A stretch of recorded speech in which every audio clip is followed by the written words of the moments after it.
मोदी जी की गारंटी नहीं है, और इसकी गारंटी है, हाँ ईवीएम की गारंटी। हाँ अगर मोदी कर रहा है, तरक्की कर रहे हैं, भारतीय जनता पार्टी वाले तरक्की कर रहे हैं, नीरव मोदी, अडानी, अंबानी, ललित मोदी, महिल चौकसी, विजय माल्या, फौजी को ऐसा खाना परोसा जाता है, आप अस्पताल में भी अच्छा खाना खा लोगे।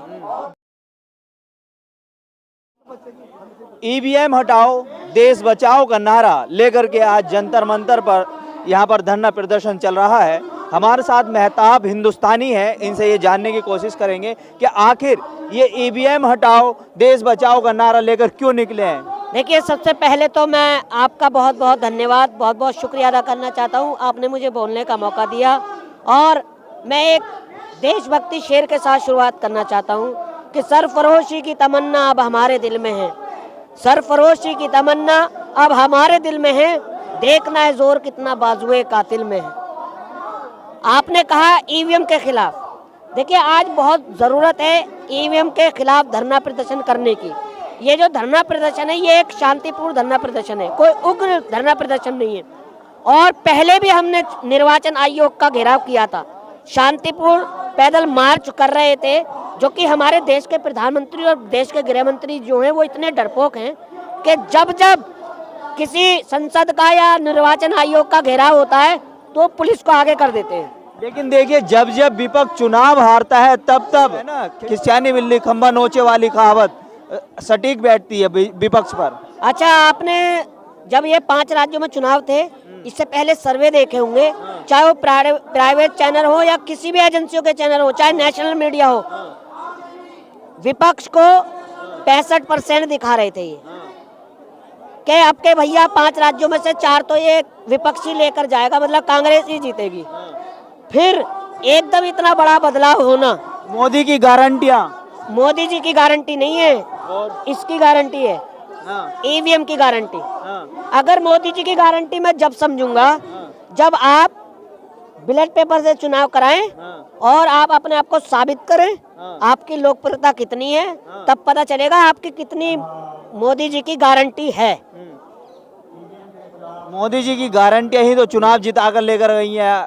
अच्छा, एक बात बताइए मुझे, ईवीएम को जापान लेकर आया था, ठीक है, जब जापान को लगा कि हमारे इस ईवीएम से डेमोक्रेसी और लोकतंत्र को खतरा है तो उन्होंने बैन कर दिया, नहीं चल पाया वहाँ। 18 देशों में बैन है ये ईवीएम। और अभी एक अमेरिका के जो वैज्ञानिक हैं उनका बयान आया कि जहाँ पर जिस जिस देश में इस ईवीएम से चुनाव होगा समझ लिए उसकी लोकतंत्र की हत्या है। तो आप क्यों नहीं बंद कर देते, क्यों डर है आपको? जब आप जनता के बीच में इतने पॉपुलर हैं तो भैया बैलेट पेपर से भी जीतोगे आप। डर है, गड़बड़ी होती है, तभी तो बंद नहीं कर रहे। क्या सबूत है कि ईवीएम घोटाला है? सबूत है, सबूत है। जब हम जमीन पर रहकर चंद्रयान को कंट्रोल कर सकते हैं तो क्या ईवीएम को कंट्रोल नहीं कर सकते? उसमें ऐसी चिप्स लगाई जाती हैं, ऐसी मेमोरीज फिट की जाती हैं, उसमें ऐसा सिस्टम लगाया जाता है। ईवीएम में ऐसा कोई सिस्टम नहीं है। अच्छा, पत्रकार महोदय, आप पत्रकार हैं जी। मैं तो खैर 10वीं पास हूँ, आप पढ़े लिखे हैं, क्या ईवीएम में चिप नहीं होती? बिल्कुल। तो फिर लेकिन उसको हैक नहीं किया जाता, इलेक्शन कमीशन का ये दावा है। इलेक्शन कमीशन ही तो कह रहा है, इलेक्शन कमीशन से नीचे से ऊपर तक सब इन्हीं के बैठे हुए हैं। सबको अधिकार, सुप्रीम कोर्ट से अधिकार छीन के इनको अधिकार दे। कभी सुना है कि सारे अधिकार चुनाव आयोग या इलेक्शन कमीशन ही करेगा? फिर सुप्रीम कोर्ट किस नाम का रह गया? सुप्रीम कोर्ट ताक में रख दे फिर सुप्रीम कोर्ट को। असल में दिक्कत ये है कि वो राम राम चिल्लाते हैं और आप ईवीएम चिल्लाते हैं। देखिए, राम राम हम भी चिल्लाते हैं, राम राम चिल्लाने से देश का भला नहीं होगा, मंदिर मस्जिद बनाने से देश को रोजगार नहीं मिलेगा, बेटी की सुरक्षा नहीं होगी। अगर आपको देश को आगे बढ़ाना है तो स्वास्थ्य पर काम कीजिए, अस्पतालों पर काम कीजिए, शिक्षा पर काम कीजिए, जो देश में बेरोजगारी है उस पर काम कीजिए। देश सशक्त हाथों में है। आज आप हॉस्पिटल चला जाइए, सफदरजंग जैसे और एम्स हॉस्पिटल जैसे, वहाँ के डॉक्टर ये कहते हैं जाइए कराइए राम रहीम से जाके इलाज। आपने दिया भी तो उन्हीं के नाम पर वोट है।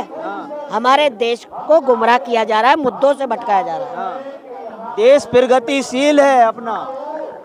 देखिए ये तो आपको दिखाई दे रहा तरक्की कर रहा है होगा, देश। अगर तरक्की की है तो मीडिया ने की है हाँ, या उनके पूंजीपति और उद्योगपतियों ने तरक्की की है। आप मुझे बताइए देश की जनता की कितनी तरक्की हुई है, हाँ, कितनी बेटी सुरक्षित है, हाँ, कितना रोजगार दे दिया आपने, हाँ, कितने हॉस्पिटल दे दिए, हाँ। कितनी स्मार्ट सिटियां दे दी, कितनी ITI खुलवा दी, हाँ। बताइए आप मुझे। क्या देश में विकास नहीं हो रहा? विकास तो छोड़िए, हाँ। जब से भारतीय जनता पार्टी इस सत्ता में आई है हाँ, लोगों ने विकास रखना ही नाम छोड़ दिया अपने बेटों का, अपने बच्चों का। अच्छा, हाँ, और जो अंधभक्त है उनको विनाश विकास ही दिखाई देगा। अच्छा, हाँ, जिन्होंने पट्टी अपनी आंखों पर बांध रखी है। अच्छा, और मैं उनको यही मैसेज देना चाह रहा हूँ आपके चैनल के माध्यम से कि जब आपकी आंखें खुलेंगी, जब हमारे देश का लंका जैसा हालात हो जाएंगे। आज देख रहे हैं कि कितना कर्जे में है देश हमारा। हाँ, पैदा होने वाला बच्चा, जब कांग्रेस की सरकार थी, कांग्रेस सत्ता से बाहर गई थी, 1 लाख रुपए कोई बच्चा पैदा होगा तो उस पर कर्ज होगा। आज वो स्थिति है देश की कि कोई बच्चा अगर पैदा होगा तो 5 लाख रुपए कर्जदार होगा पैदा होने से पहले ही। कर्जा तो दोनों ने ही किया ना, किसी ने ज्यादा कर दिया, किसी ने कम। भैया उनके टाइम पे 55,000 करोड़ था, इनके टाइम पे तो 10 गुना हो गया, 2,05,000 करोड़। हाँ। कहाँ गया ये पैसा? देश तरक्की भी तो कर रहा है। कहाँ तरक्की कर रहा है? तरक्की कर रहे हैं भारतीय जनता पार्टी वाले, तरक्की कर रहे हैं नीरव मोदी, अडानी, अंबानी, ललित मोदी, महेश चौकसी, विजय माल्या। देश तरक्की नहीं कर रहा। नहीं कर रहा। क्या बात कर रहे हो? कहाँ हो रही है किसान की तरक्की? आत्महत्या, हर साल आत्महत्या बढ़ रही है। हाँ। क्या देश का फौजी तरक्की कर रहा है? देश के फौजी को ऐसा खाना परोसा जाता है, आप अस्पताल में भी अच्छा खाना खा लोगे। जो हमारी सुरक्षा करते हैं, जिनकी वजह से मैं बोल पा रहा हूँ, हाँ। इनको शर्म आनी चाहिए कि आप देश के जवान के फोटो रखकर वोट मांग सकते हो, और जब जवान अपनी सड़क पर आकर मांगता है तो आप उनको डंडे देते हैं, लाठियां लगवाते हैं। क्या यही देश प्रेम आपका? देश में भव्य मंदिर बन रहा है।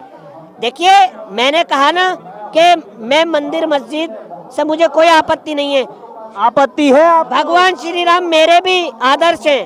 हाँ। आप मुझे बताएं, क्या कोई भगवान इंसान से छोटा हो सकता है?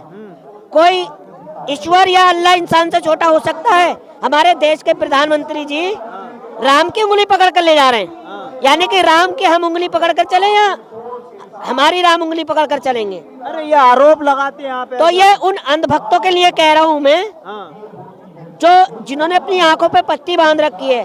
अरे मेरे देश के सनातनी भाइयों, आप होश में आ जाओ, वरना बहुत देर हो जाएगी जब हमारे देश का बिल्कुल ये सत्यानाश कर देंगे। चलिए बहुत बहुत धन्यवाद आपका। ये थे मेहताब हिंदुस्तानी, जो अपनी आवाज़ बुलंद रखते हैं। बेबाकी का अंदाज इनका सदा रहा है और हमेशा भाजपा सरकार पर बोलते रहे हैं, उसके खिलाफ रहे हैं, उसका विरोध करते रहे हैं। कैमरा पर्सन अयान के साथ मोहम्मद साजिद, ABC वर्ल्ड हिंदी।